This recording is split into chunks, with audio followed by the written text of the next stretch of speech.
Mahalagang paalala, ang lahat ng mga balitang aking inihahayag ay hindi sa akin mismo nanggaling. Ito ay galing sa mga source ng Aldab Nation sa iba't ibang social media platform.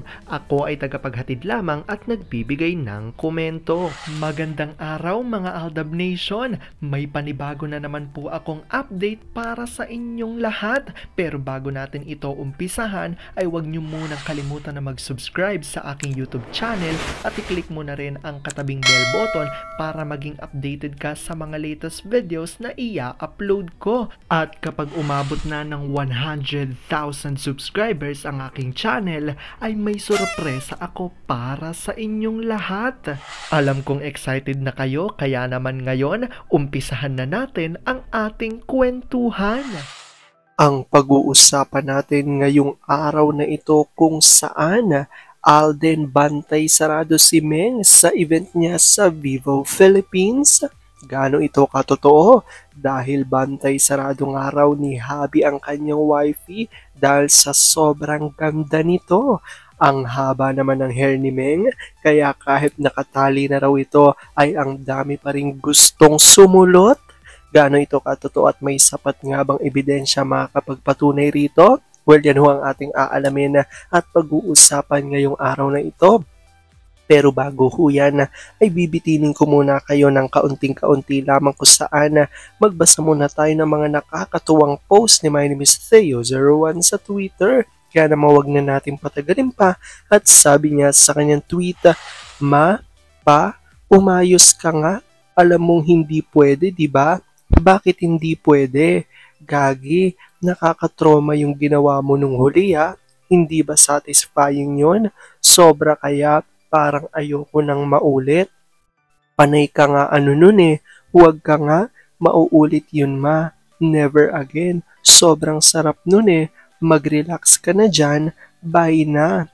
Yung kahit nag-uusap lang sa VC, makikita mo talaga ang nag-uumapaw na pangangailangan ni Mister.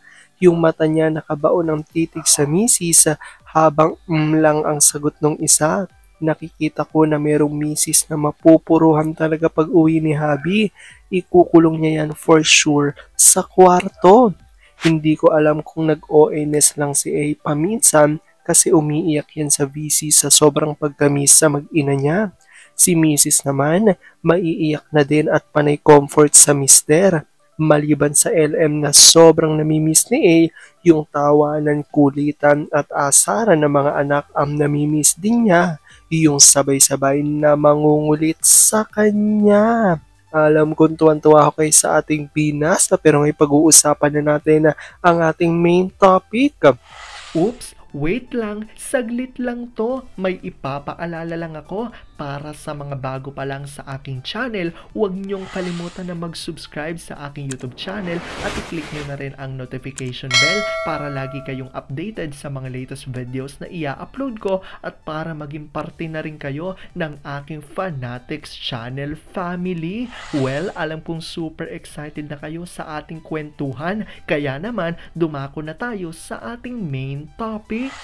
Gaano nga ba katotoo na si Alden ay bantay sarado si Meng sa event niya sa Vivo Philippines? Bantay sarado ni Habi dahil sobrang ganda raw kasi dito ni wifey. Kaya naman sigaw ng marami ang haba ng hair ni Meng. Kaya kahit nakatali na ay ang dami pa rin gustong sumulot. Gaano ito katotoo at may sapat nga bang ebidensya makakapagpatunay rito? Well, wag na natin patagalin pa at ito nga una ay galing sa tweet ni Larry 1973 at ayon sa kanya, ang ganda naman talaga ng misis mo, Alden Richards 02. Kaya bantay sarado eh, mukhang dalaga si NDCMF, Aldab pa rin. Bago nga natin ipakita rito ang litrato, ito muna ang naging sagutan ng ilan sa Aldab Nation. Sabi ni JN Low, kaya kahit nakatali na ang dami pa ding gustong masulot. Sagot ni Larry, which reminds me dahil pasilip sa Netflix yung mga lumigaw dati kay M na sila SC at DM. Kasama pala ni A sa series ha, na pag-usapan kaya nila yun sa set. Ang ganda pa rin kasi talaga, iba kapag masaya. Didn't know na nanligaw talaga sila. What I know, Binubugaw and nagkakalat ng chismis ang Ermat ni Essie like nag-slip over si M sa kanila. Beat rolls lang sila sa PA, pasulpot-sulpot. Essie made it to Starstruck. Audition pa lang laglag na si A. DM was up there when A came. Where are A and them now? Well, at least the lesser stars free to flaunt their love life in public. Iyon ang deprive kay A na gusto ng Sparkle GMA, ang forever single para sampayan forever. Pwede ba? Compare mo how he looks sa PA sa how he looks sa KS noon. Obvious laki ng pinagbago. Poging-pogi pa din si PA kahit dukha and minsan madusing ang role pero tatayin for me na ang itsura niya. I'm sure those lesser stars, if made to choose, would gladly be in A's shoes.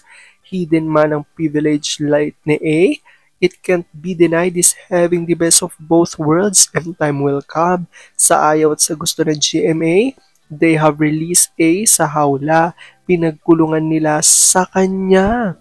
Well, be still patiently waiting for that A's freedom as well as M's. Been watching KS early epis, especially the August to September 2015 editions. You can see he was happy, blooming and anliwales ng face niya. Now, obvious the strain sa face niya. Ikaw ba naman maipit sa dalawang most important things in life, love and career? You really can't choose one and sacrifice the other. Been watching, sabi nito, sa totoo lang mas mukha pang matanda si A kina Didi at Diti ngayon. Hirap ng may double life. At ito na nga ang mga litratong inilabas dito ng Aldab Nation Source. So makikita niyo rito na talaga naman nang inaayusan pa lang before and after ng maayusan nga dito si Mengay, talaga naman litaw na litaw ang kanyang ganda. Well, maraming ang mga Aldab Nation ang nagulat dahil ngayon lang muli nila nasilayan ang ganitong ganda ni Mengay dahil alam naman natin na tuwing lalabas nga si Mengay medyo stress nga ang nakikita natin sa kanyang itsura dahil di umano sa hindi naman ito ang tunay na Meng dahil nga clone lamang ang nakikita natin especially daw sa telebisyon. Kaya naman marami ang nagulat at talagang napanganga dito nga sa panibagong litrato na lumabas ni Mengay at ng paglabas pa nga lang nito sa Vivo Philippines event talaga namang nagulat ang marami dahil sa sobrang ganda nga ni Mengay dito nga sa kanyang ayos. Kaya naman ang salita ng mga Aldab Nation dito talagang sino ba naman ang lalaking hindi gagawing bantay sarado ang ganitong asawa daw kung ganito naman talaga kaganda ang kanyang asawa. Well, hindi man natin nakita na talagang nandito si Alden sa event na ito. Wala mang mga picture na maipakita na nandito nga raw si Alden. Kahit na ganoon kung may workman nga raw nung araw na ito si Alden, kung meron siyang sariling work, bantay sarado nito dahil sigurado na palagi itong tawag ng tawag kay Mengay dahil alam naman ng lahat na hindi nga raw napapakalay si Alden nang hindi nanghihingi ng update kay Mengay. Kaya hindi man natin makita talaga physically na nandito si Alden at bantay-bantay si Meng dito nga sa kanyang Vivo event. 100% sure nga ang mga Aldab Nation source na talaga namang bantay sarado pa rin si Alden kahit nasa communication lang nagamit ang kanilang mga phone. Dahil alam naman natin, di ba, na kahit saan nga raw pumunta si Mengay, talagang abot ang tawag ni Alden sa pangungumusta at pagtatanong kung kumusta ito, kung ano na ang nangyayari sa kanya. Dahil talaga namang ganun nga raw ka-hands-on bilang husband and wife ang dalawa. At alam naman din natin na hanggang ngayon nga marami talaga nga may gusto at may crush kay Mengay dahil naman makikita natin na sobrang ganda naman talaga ng phenomenal star. Kaya naman ang sigaw ng ilan sa mga Aldab Nation, marami pa rin daw gumugusto kay Mengay kahit na ito ay nakatali na. Dahil patuloy nga ang paninindigan at paniniwala ng mga Aldab Nation na nakatali na nga raw talaga sa isa't isa sina Alden at Meng. Dahil di umano kasal na nga ang dalawa at may mga anak na nga raw ayon yan sa mga Aldab Nation. Well, i-comment down below nyo dyan guys kung ano ang opinion nyo patungkol dito at kung good vibes nga ba naging hatid ng ating balita for today. Alam ko dahil dito marami sa inyo mas lalo ngayon na kumakapit at naninindigan na Aldab made sure this real. Pero sabi nga natin na kahit na ano pa man na magdesisyon ni na Alden at Maine sa kanilang buhay, karera at buhay pag-ibig, ay kailangan natin sila suportahan, kailangan natin itong tanggapin ng buong buo dahil yon ang kanilang deserve. At yan ang aking update for today's video. Maraming salamat sa panonood at pagtapos sa videong ito. Kung nakapag-subscribe ka na, welcome sa Fanatics Channel family. Kung hindi pa naman, huwag ka nang mahiya. Mag-subscribe ka na. Pindutin mo na yan. I-click mo na rin ang katabing bell button para makatanggap ka ng notification kapag may bagong update para sa iyo. Para naman sa parte na ng aking pamilya, punta lang sa aking channel at i-click ang videos para mapanood mo at malaman mo pa ang mga nakaka-good vibes at nakakakilig na fresh news about Maychard. Muli, ako ho ang inyong lingkod na patuloy na maghahatid ng good vibes every day. Thank you mga Aldab Nation. Ingat!